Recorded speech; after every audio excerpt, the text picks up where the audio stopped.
是在地新闻继续要来讲，即摆种喙齿的人，也就是植牙的人愈来愈多，但是真不俗，至少4、5万起跳，甚至几10万拢有。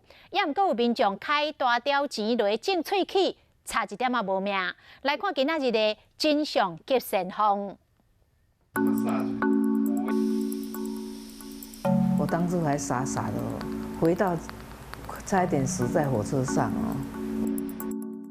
今年71岁李女士，因为一摆种喙齿的手术，怀疑人生变成乌白。喝水、吃东西都会掉下来，都会粘在这里。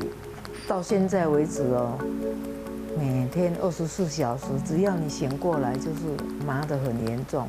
1颗、2颗、3颗，这植在比较接近上颚窦的位置。左上呢也植了1颗、2颗、3颗。每一个人去他都说可以啊，无论90也可以植啊，大家都可以植牙啦，没有一个不行啊。伊所讲的齿科名医，总共加种7齿喙齿，开35万，再加上进前佫种过3齿，开15万，里里扣扣医疗费用加起来超过50万。等是伊的喙内已经倒一台国产的轿车，不过原来是神经伤到永久性的麻痹感。很多病人，他是不是这个牙齿一定要拔掉？ 非得植牙不可，我认为有可能被过度治疗。透过3D 的 X 光透视，这才发现，原来罗先生的植牙不是消失，是掉进鼻腔里了。因为种喙齿产生的纠纷是医疗纠纷的真几名，这款侵入性的手术难度甲风险拢偏悬。首先，都要先将人工的喙齿根种入牙槽内面，等3个月至6个月时间。 甲牙槽自然结合，才阁到假喙齿。也毋过，这牵涉到病患喙齿形态甲齿环健康，每一个环节拢关系到成败。如果在手术过程当中，口腔的细菌会不会跑到这个鼻窦里面去？所以我们要事先去评估这个鼻窦的距离跟这个口腔这个骨头的位置够不够？我们在植牙的过程当中有没有什么风险？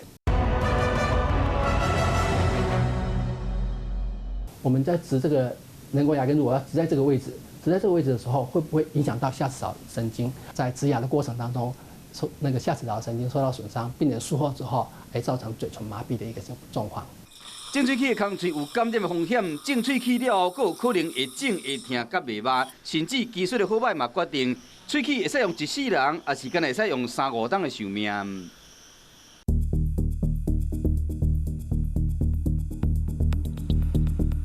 种喙齿真贵，变成部分齿科诊所第3个自费项目，甚至有秘医大胆开门做生意，强调讲种喙齿只要39999，市场到底有偌大？价格可能第一个跟品牌有关系，就是有些可能是一些比较知名的国际大厂的品牌。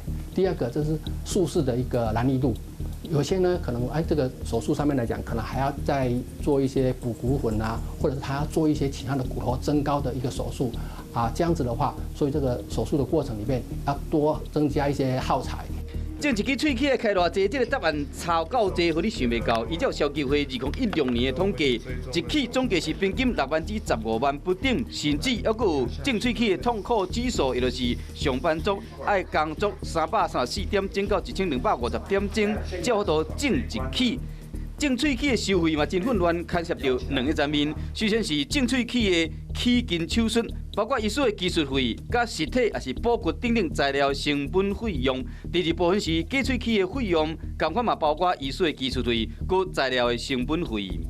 曾经也有一些人，他从国外回来，他收的1颗植体可能收到1万美金或什么之类的。相对，如果你收比较低的价钱，我想我们还是要给他一个高标准的东西，这是医疗嘛，它不是商品。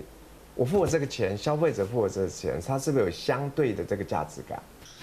分解种喙齿的过程，分析出费用，综合而来，就会使了解讲是安怎种喙齿会沦为商业利益的手段。最近5年来，无论是齿科医生的职业人数，也是齿科诊所开设的数量，是拢愈来愈多。不过做医生的人，目睭真也袂使干那看到钱尔。